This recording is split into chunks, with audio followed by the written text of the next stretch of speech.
आजकल प्यार की उम्र इलेक्ट्रॉनिक गैजेट से भी कम हो गई है, क्योंकि प्यार सब्र का नाम है, सौदे का नहीं।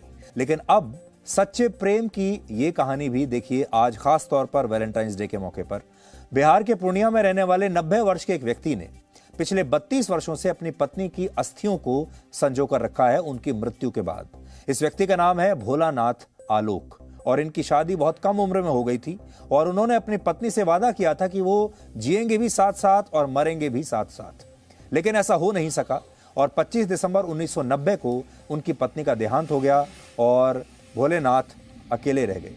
वो चाहते तो इस रिश्ते को भूल भी सकते थे और जीवन में आगे बढ़ सकते थे, लेकिन वो उस रिश्ते के साथ ही जीते रहे और उन्होंने प्रेम की नई मिसाल पेश की। उन्होंने अपनी पत्नी के देहांत के बाद अपने घर के बगीचे में पेड़ पर उनकी अस्थियों को इस तरीके से संभाल कर रखा और पिछले 32 वर्षों से वो हर रोज सुबह इनकी पूजा करते हैं और चाहते हैं कि जब उनकी मृत्यु हो तब उनकी पत्नी की अस्थियों को उनकी देह से लगाकर ही विदा किया जाए। असली और सच्चा प्रेम ऐसा ही होता है जिसमें ना तो स्वार्थ होता है, ना ही कोई उम्मीद होती है, एक ठहराव होता है और व्यक्ति हमेशा इंतजार करता है। सोचिए, आज आप कल्पना भी कर सकते हैं कि कोई व्यक्ति मरने के बाद किसी को इस कदर प्यार और सम्मान देगा। यानी एक तरफ आजकल की युवा पीढ़ी है जिसके लिए प्यार किसी इलेक्ट्रॉनिक गैजेट की तरह है, किसी फ़ोन के नए अपडेट की तरह है जिसके समय समय पर अपग्रेडेड वर्जन्स आते रहते हैं, और एक तरफ वो प्यार है जिसमें व्यक्ति अपनी पत्नी की मृत्यु के बाद भी उसकी यादों से खुद को जुड़ा हुआ पाता है। वैसे कहते हैं प्रेम मुक्ति का भी मार्ग है। प्रेम संयोग से होता है, प्रयोग से नहीं, और इसे आप किसी एक रिश्ते की परिभाषा में बांध नहीं सकते। यानी सिर्फ प्रेमी या प्रेमिका की ही प्रेम नहीं करते, बल्कि इसमें माता पिता का प्रेम भी शामिल होता है, दोस्तों का प्रेम भी होता है, समाज का प्रेम होता है, राष्ट्र के प्रति प्रेम होता है और गुरु के प्रति भी प्रेम होता है। प्रेम अनेक प्रकार के होते हैं। सुदामा और कृष्ण का प्रेम मित्रता वाले प्रेम को दर्शाता है। श्रवण कुमार का प्रेम माता पिता के प्रति अथाह प्रेम का परिचायक है। श्री कृष्ण के प्रति मीरा का प्रेम भक्ति का शिखर है। गांधी जी का प्रेम समाज के हर वर्ग के लिए प्राण न्यौछावर करने वाला प्रेम है और भगत सिंह जैसे शहीदों का प्रेम देश के लिए आहुति देने वाले वीरों का प्रेम है। और जो प्रेम आप किसी से करते हैं वो जीवन में अमृत बरसाने वाला होता है, लेकिन अब इसके मायने बदल गए हैं। इस स्थिति को आप अमेरिका की हार्वर्ड यूनिवर्सिटी द्वारा प्रकाशित एक रिपोर्ट से समझ सकते हैं।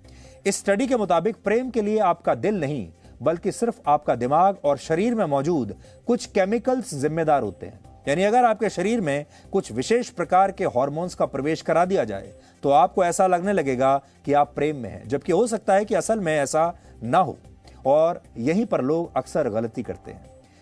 इस स्टडी के मुताबिक प्रेम की भावनाएं 3 चरणों में किसी को प्रभावित करती हैं। पहला चरण किसी को पाने की इच्छा पर आधारित होता है और इस दौरान दिमाग टेस्टोस्टेरोन और एस्ट्रोजन नाम के हार्मोन्स को तेजी से रिलीज करता है।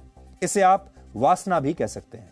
दूसरा चरण होता है आकर्षण का और प्रेम का तीसरा चरण होता है किसी के साथ जुड़ाव यानी अटैचमेंट महसूस करना। इसके लिए मुख्य रूप से 2 केमिकल्स जिम्मेदार होते हैं। पहला है ऑक्सीटोसिन और दूसरा है वैसोप्रेसिन। ये दोनों हार्मोन्स माता पिता, बच्चों और दोस्तों के प्रति प्यार और समाज के साथ मधुर संबंध बनाए रखने के लिए भी जिम्मेदार होते हैं। यानी प्यार का फॉर्मूला किसी लैब में भी तैयार किया जा सकता है और इस फॉर्मूले को अपनाकर आप प्रेम को महसूस कर सकते हैं। लेकिन क्या ये रासायनिक प्रेम सच्चा प्रेम हो सकता है? और क्या प्रेम को जीव विज्ञान और रसायन विज्ञान की भाषा में कभी समझा जा सकता है? प्रेम में आपका अपना कुछ नहीं होता, सब कुछ दूसरे को समर्पित होता है। लेकिन यह बात किसी लैब के फॉर्मूले में नहीं लिखी है। प्रेम पर संत कबीर ने अपने एक दोहे में कहा था, प्रेम गली अति सांकरी जामे दो ना समाए। यानी प्रेम की गली इतनी सकरी होती है कि उसमें 2 के लिए कोई जगह नहीं होती, किसी एक को तो मिटना ही पड़ता है।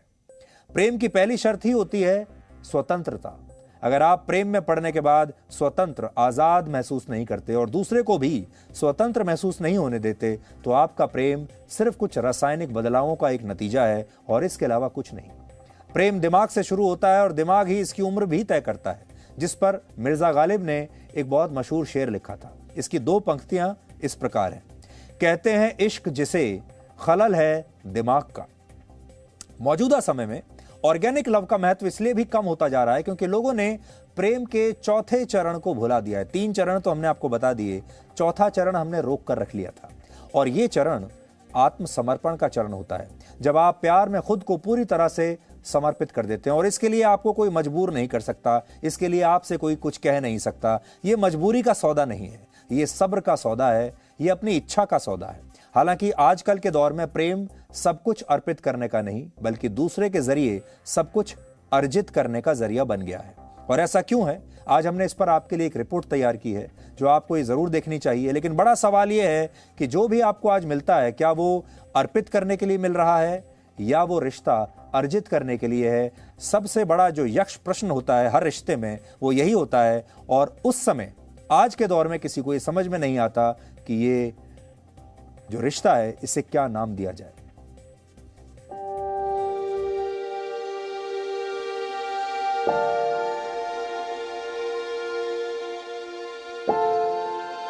प्रेम को लिखना पढ़ना तो आसान है, लेकिन इसे महसूस करना बहुत मुश्किल है। बिहार के पूर्णिया में रहने वाले 90 वर्ष के भोलानाथ आलोक इस बात को अच्छी तरह समझते हैं। आजकल के जमाने में जब लोग असली और सच्चे प्रेम का महत्व भूलते चले जा रहे हैं और प्रेम एक भावना के बजाय कुछ पाने की इच्छा तक सीमित हो गया है, ऐसे में भोलानाथ आलोक की कहानी हमें बहुत कुछ सिखा सकती है। भोलानाथ की पत्नी की मृत्यु 32 वर्ष पहले 1990 में हो गई थी।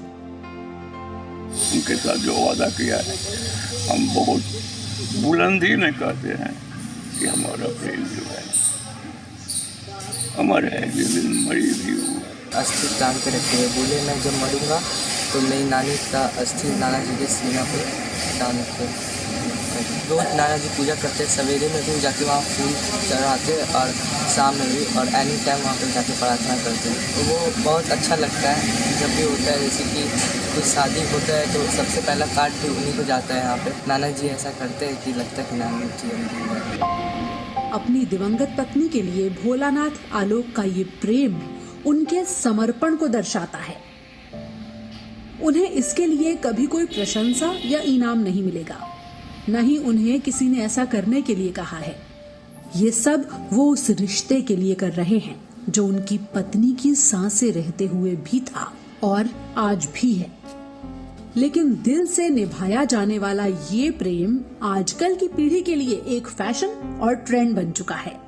स्पेशलिटीज तो कुछ नहीं है, बस लोग जाते हैं, प्यार मोहब्बत करते हैं, उधर उधर अपने लवर्स के पास जाते हैं, इसके अलावा और कुछ नहीं। लव कुछ नहीं है, बस दिमाग में जो केमिकल्स निकलते हैं ना, सिर्फ उनका ब्लेंड है और कुछ नहीं है। Waste of time I guess. ये एक अपॉर्चुनिटी होती है लोगों के लिए कि वो जिसे पसंद करते हैं या जिसके लिए उनके मन में भावनाएं हैं वो प्रकट कर सकते हैं। और ऐसे जो सप्ताह होते हैं इनमें कई लोगों के प्यार को एक्सेप्टेंस भी मिल जाती है और एक नई जिंदगी की शुरुआत होती है। जैसे हम दिवाली भी बनाते हैं तो एक वो होता है माइंडसेट, तो इसमें वैलेंटाइन डे पे एक दूसरे को कि हाँ ठीक है यू आर माई लव और ऐसे करके, या फिर क्वालिटी टाइम एक दूसरे के साथ स्पेंड करने को थोड़ा सा मिल जाता है उसमें।